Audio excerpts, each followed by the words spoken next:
মিটফোর্ডের হত্যার ঘটনা নিয়ে কোনো রাজনৈতিক দল ফায়দা লোটার চেষ্টা করছে বলে অভিযোগ করেছেন বিএনপির সিনিয়র যুগ্ম মহাসচিব রুহুল কবির রিজভী। উত্তরায় ফ্রি মেডিকেল ক্যাম্পের উদ্বোধনের সময় এই মন্তব্য করেন তিনি। রুহুল কবির রিজভী বলেন, বিএনপি বড় দল হওয়ায় দু একজন দুষ্কৃতিকারী ঢুকে পড়ে। দুষ্কৃতিকারীদের কোনোভাবে যদি চিহ্নিত করা যায়, তাদের বিরুদ্ধে ব্যবস্থা নিতে কার্পণ্য করে না দল।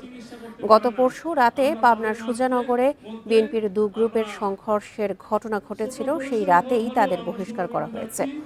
গতকালের যে হৃদয় বিদারক ঘটনা ঘটেছে, এর সাথে রাজনীতির কোনো সম্পর্ক নেই। অথচ কোনো রাজনৈতিক দল ওই ঘটনাকে রাজনৈতিক রং দেওয়ার চেষ্টা করছে। এখানে দল কোথায় জড়িত, যেখানে দলের পদ পদবি নিয়ে সংঘর্ষ হয়নি।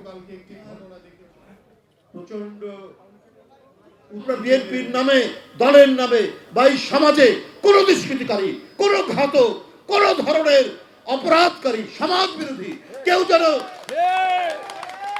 দলে আশ্রয় না পায়।